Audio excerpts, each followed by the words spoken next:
Well, let's dive into the webinar. Again, we're talking about zero trust cybersecurity today, and why this is really the approach that everyone should be taking in terms of their cybersecurity. We'll talk about how it's different from the traditional cybersecurity that most people have been used to for so long, but things are changing and we've got to change with it. So we're going to educate you today on what zero trust is all about. Taking a look at some of the data that's out there, this is a real thing. Cybercrime is real. Looking at last year, just in the first 10 breaches, the largest 10 breaches last year, over 100 million people were affected by that. And we say far because there's still fallout from these events as they occur. There's fallout for months or longer as people still uncover things that happened during a breach. So, Mike, Yeah, you want to share some of absolutely. this current data this year with us? Yeah, we've been warning everybody for years that this stuff is happening and that we're literally in a cyber war, and it is showing. You saw, as Rafe said, 100 million records were stolen, over 100 million all last year. Well, in this first quarter of this year, AT&T's already lost 73 million records, and there was a huge healthcare hack just happened with Change Healthcare, which processes over a third of all the medical records or medical transactions in the country. That's another 144 million. So you add those two together, those two incidents alone, that's over half the country right there. So this stuff is prevalent, and a lot of it can be stopped. That's the good news. The bad news is a lot of people are still hanging on to the old ways of protecting their networks and protecting their data, and that's why this stuff keeps happening. They're not embracing modern technology and the ways to prevent it, and that's what we want to share with you today. And speaking of Change Healthcare, I wouldn't be surprised if there's someone on the webinar that's been impacted by that. Just taking a wild guess here. And just a side note on that, I think they've already paid one ransom, Mike, and now they're being asked for another ransom. So it's They not are. over. This is still an ongoing crisis. Yeah, exactly. Okay, well, let's look at some of the common causes of these data leaks or breaches. And Mike, I'll take the people column and then we'll let you do the process column. So some of the most common things, social engineering and phishing. Social engineering is when the bad guys use people to help them pull off their crime. So, they could be a phone call, an email. It sounds innocent enough. A lot of times it's somebody asking for your help, and so instead of like hacking like you'd normally think they're trying to hack in, they just get your help and you don't realize you're helping them. Phishing, we think of emails asking you to give up information like your username and password. Hey, you need to log in here again, that sort of thing. Reusing passwords. A lot of people like to use the same password all over the internet for everything they need a password for, which is a bad practice. But again, once they get your password, they can disrupt your digital life. And then things like device theft, loss. I think we had an incident here a few weeks ago where a company laptop was stolen, and the it took a while to be reported because of the person who lost it was kind of fearing the repercussions. But things like that happen. You need to go ahead and report it right away so we can take action on our end to lock that data down. Sure.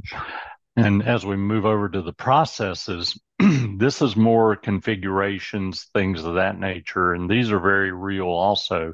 There's software companies like Microsoft, I'm going to pick on them, but all of them have the same vulnerabilities, is that they have holes or security issues that come up, and they post these vulnerabilities and they post patches to fix them. Well, the patches are only good if you actually install them. And and a lot of folks, they don't have a formal patching program.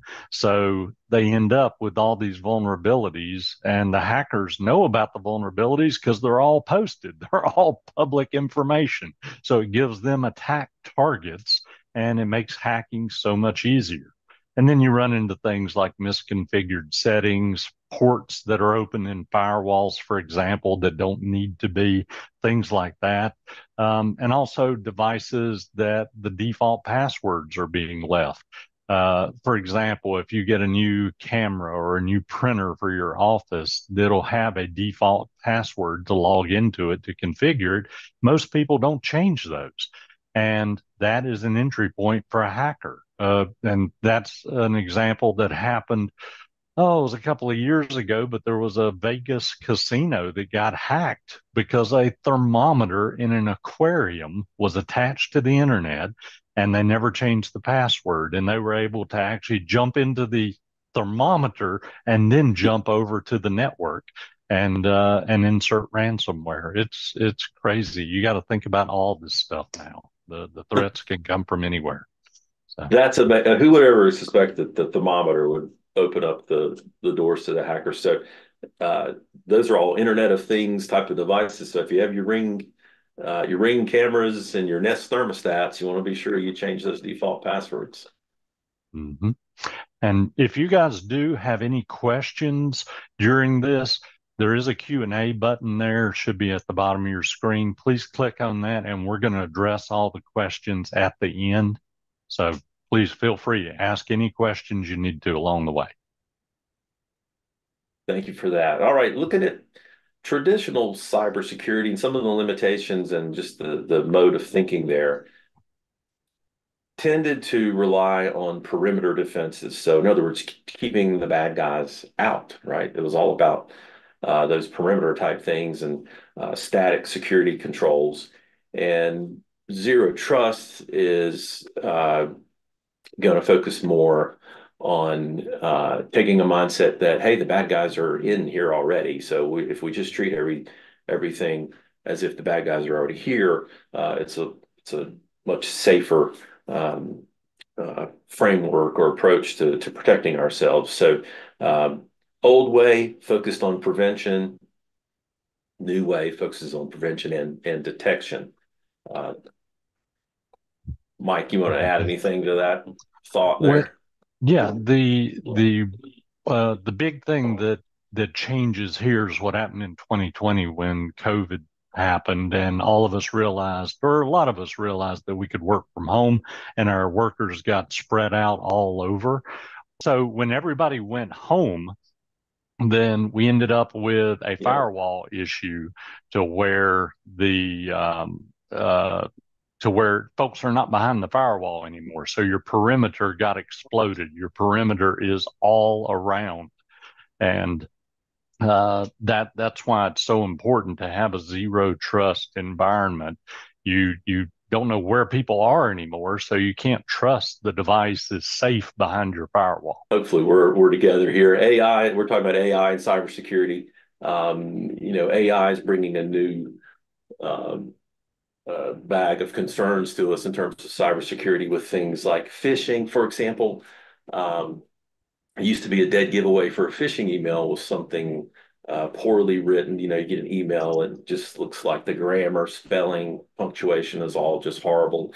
That used to be a giveaway, but now the hackers and cyber thugs have things like Chat GPT or AI tools to help them craft a beautiful email. Looks like it was written by an English teacher. So uh, even more reason to be very careful when you're looking at emails and examine those closely.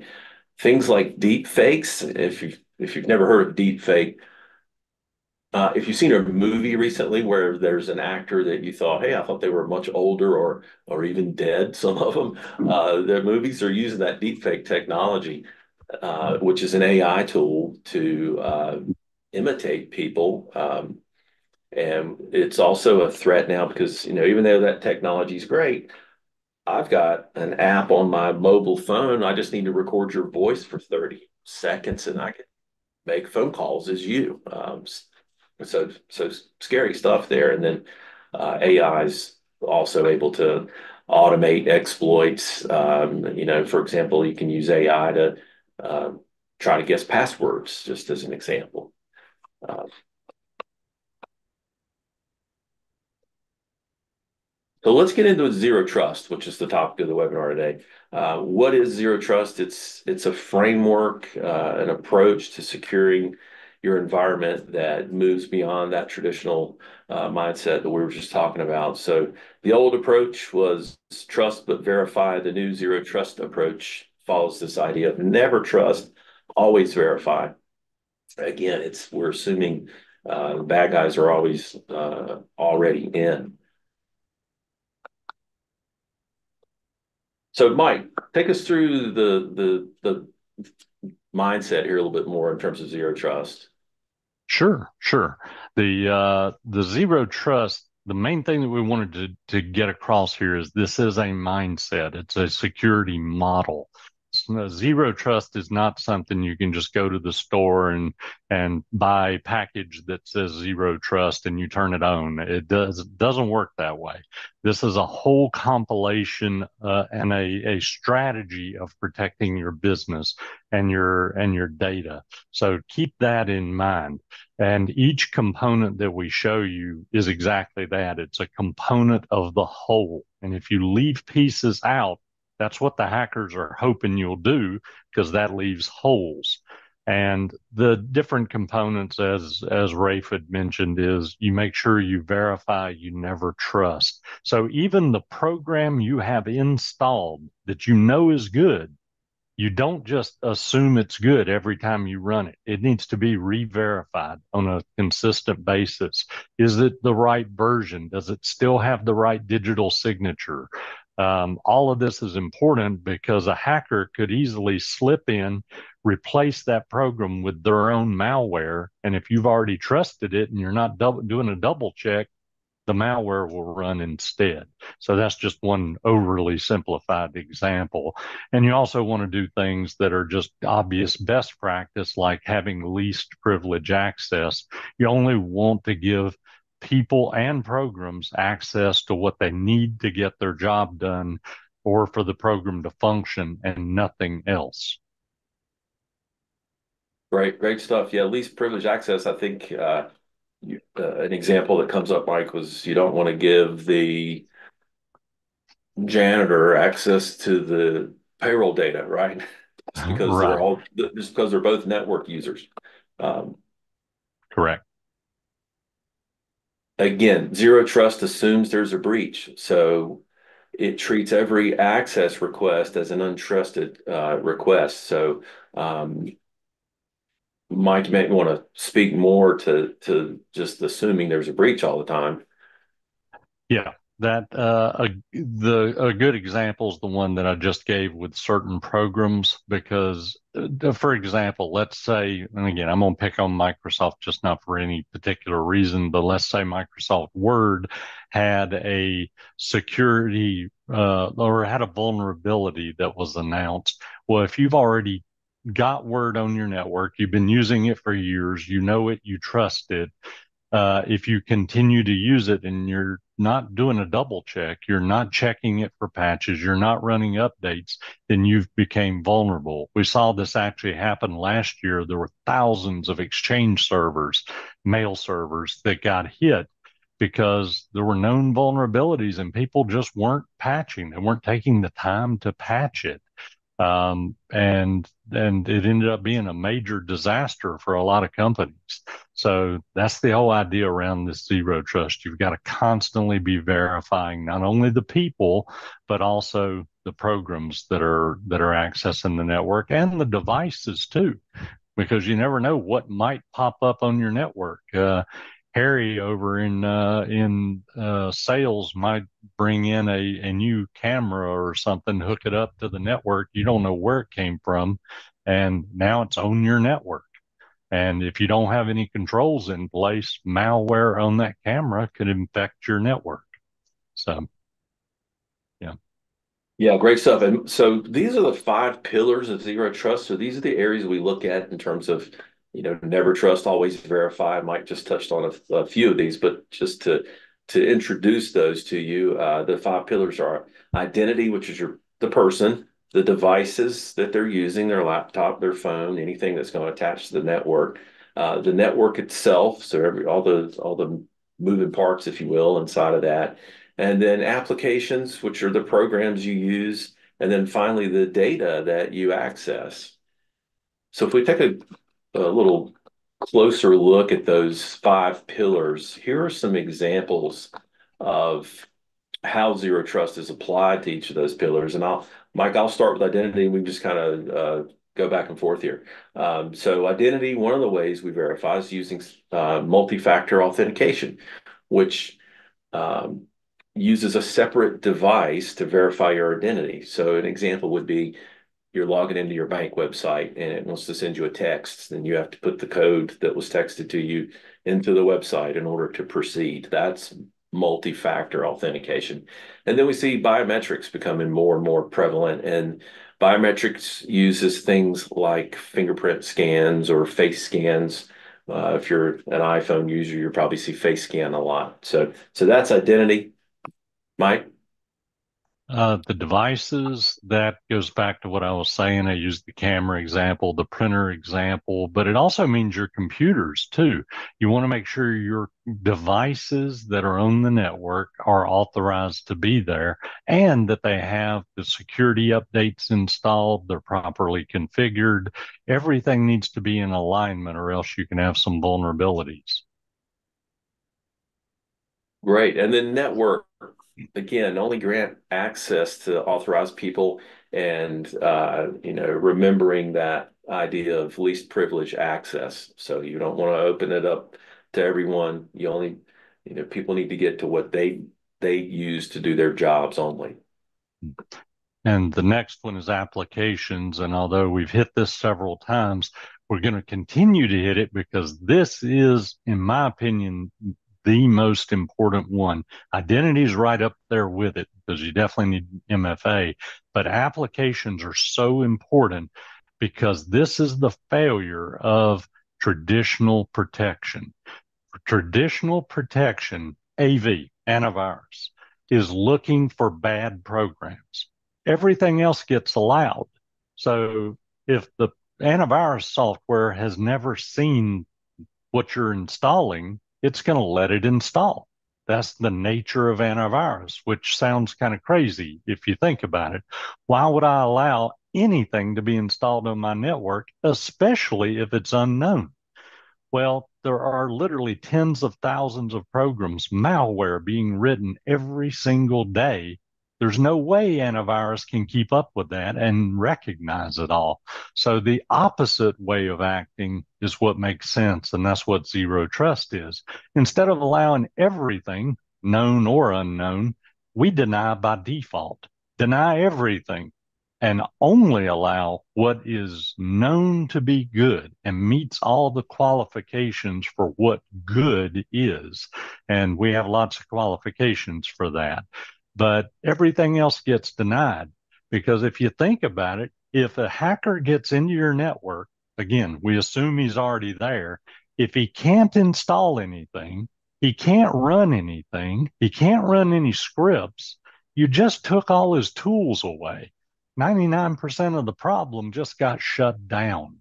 So that's why I like to focus on the applications and why our strategy, the zero trust strategy, is so powerful and why it just defeats the old ways so much better.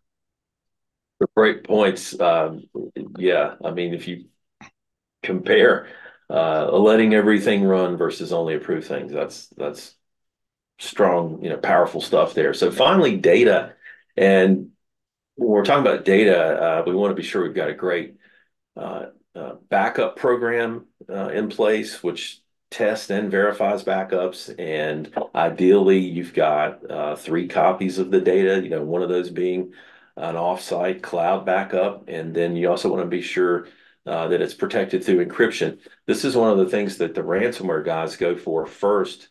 Once they get in your network and they've camped out, figured who's who and where everything is, they want to encrypt your data so that you can't get to it. Well, want to make it extremely difficult for them to get to that by having multiple copies and limiting who has access to get to that stuff. This may be a good place to just, and we'll say it again, I think, before we wrap up, but if you're a current ComTech cyber armor user, good news is we're doing all this for you, right? So Mhm. if you're not on the cyber armor plan, I hope you're taking good notes. Okay, so just to kind of recap this here, benefits of zero trust. Um, Mike, take us Yeah. through these, if you will. Yeah, happy to. The number one thing that it does for you is it helps eliminate your risk because that's what this is all about is we're trying to keep the risk level to an absolute minimum so you are not low-hanging fruit for the hackers.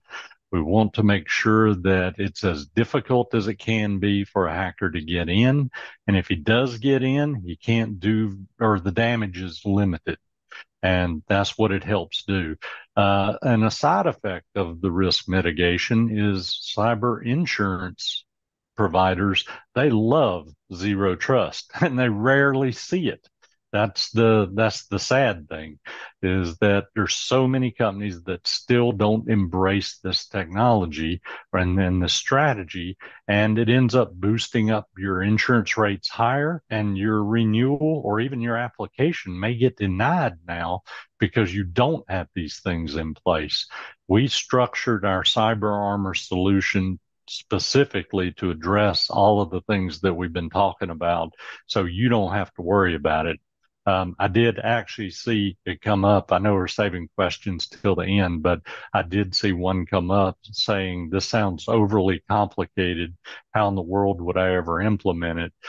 You're absolutely right. It's complicated. It is a lot to manage and a lot to do. But the good thing is we spent over 2 years designing this strategy and designing this program. And so when you have cyber armor, we do it all for you. You don't have to get to do all of this. We do it on the back end. So it's not really any extra work for you guys. That's our job. That's what we do. And just moving on to the second column there for threat detection, that's an obvious sideline to this. If you're doing all of this prevention work and getting all of these alerts and you're blocking all these programs and doing all of this, then anything that is outside of that is going to throw up a red flag. And we do have very good threat detection. And that's not just an alert that goes off that we see on Monday morning when we come into work. We actually have a security operations center that we have hired to watch after all of our clients on cyber armor that is watching the networks, watching Office 365 24/7. So if a hacker gets in at 2 a.m. on a Saturday morning, nobody's in the office, eyeballs are still on it. We're going to see it and be able to take action. And then last of all, you've got compliance, which may not apply to everybody, but I know there are some folks that are in finance on this webinar as well as in healthcare, and a lot of you take credit cards. All of those areas are now uh, compliance regulated areas now, whether you're under PCI, HIPAA, or the new FTC safeguard guidelines that came out last June. Um, all of these things are addressed by zero trust. Zero trust doesn't take care of all your compliance needs, but it addresses a lot of the IT security side of it, so you don't have to worry about it. Good stuff, Mike. Thank you. So, what are some things that you can do to help protect yourself here? And if we're, looking at a zero trust model, like you said, or one of our viewers said, yeah, it seems overwhelming. But here's some things that you can do and be sure they're in place, starting with staff training. So, this is regular weekly training. In our case, if you're, again, on our cyber armor, you get a weekly email. It's a short video and usually 2 to 4 questions there. Mike, you mentioned insurance. This is one of the things that the insurance companies are looking for now is, are you training your staff on cybersecurity? And it's not as simple as just checking a box and saying, yes, we have staff training. They want to see proof Yeah. that They you're want to doing it. see the reports, the scores on the training. I've seen that on the cybersecurity audits. Sure have. So they're getting more strict. Moving on to multi-factor authentication, we touched on before, but any place that you're logging into that gives you the option of turning on multi-factor authentication, it is a great idea to do that. And again, that's just using another device to verify that you are the user you say you are, so it can grant access to you. Mike, I'll let you take this one. We've talked about it a couple times already, but just Yeah, we're actually a little bit over time on our webinar. We just enjoyed this subject too much, Rafe. So I'm not going to spend any more time on least privilege access, other than just review what your settings are. As an example, go to someone's computer. Like if you have a shipping department, go to that computer and try browsing the network. Look at the server drives, see what that person can get to. And that's an easy way just to double check yourself. It's not comprehensive by any means, but at least it'll give you some idea how open your data might be. perfect. And Mike, I'll let you take this one as well. sure. The regular security assessments are also something that is important. Now, this is not included. This is the one thing that is not included with Cyber Armor. It is an additional charge because we actually hire an outside third party company to do these security assessments. That way they're non-biased. We don't want to be scanning our own security protocols. That wouldn't make any sense. You don't double check your own homework. So we do hire a third party to do that. And it is important though, especially if you're in compliance related or regulated industries, because what's safe today may not be safe tomorrow. A setting may get changed, a vulnerability may come out. The only way to know is to be audited on a regular basis. And that's something that is a very good idea. And we do offer that at a very, very reasonable price if anyone's interested in more information. All right. So again, if you're using our Cyber Armor product service, then we're doing most of this for you, so you don't have to worry. But hopefully, this has educated you on some of the things we are doing. A lot of it maybe even behind the scenes, but just take a breath, take comfort knowing that we're here to provide that peace of mind with Cyber Armor. And if you're not, if you're a guest today, hopefully this gives you some insight into what Zero Trust is all about and steps you can take towards working towards that framework. This is an overview of just the highlights of Cyber Armor. Again, all put together to give us a Zero Trust approach, and we'll go through it rather quickly because I know we're running over here. But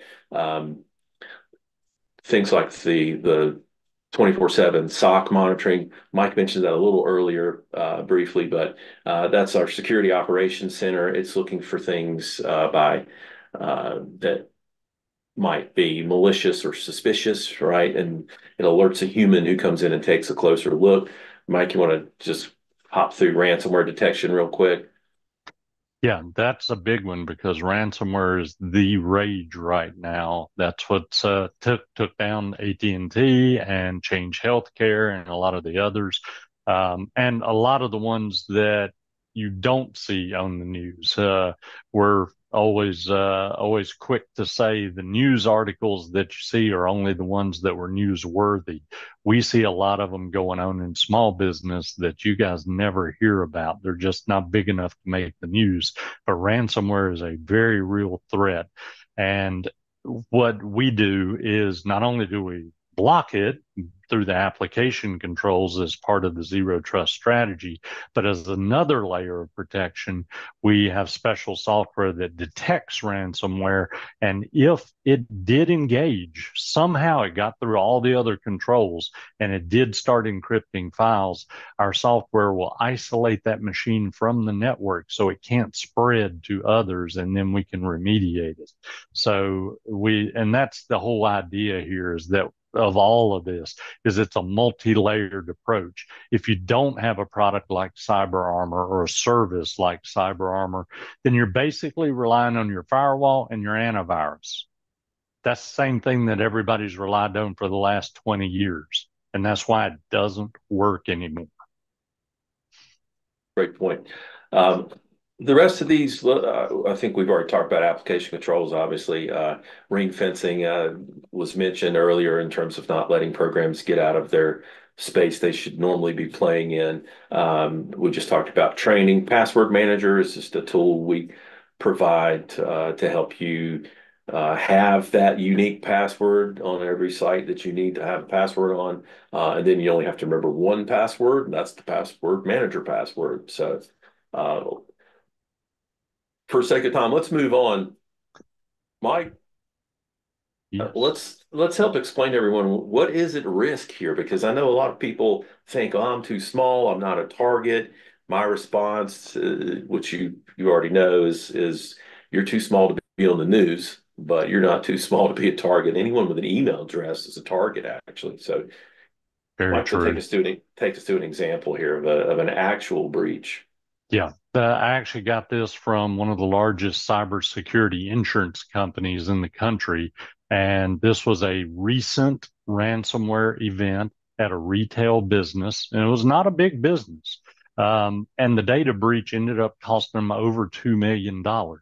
So it emphasizes the reason, number one, to have great security, but number two, to also have cyber insurance, because the response itself, they had to bring in specialists. That cost $180,000 just to lock everything down once something had been detected. The cyber extortion, they didn't have good backup, so they had to pay the ransomware fee, which was $225,000 to get their data back.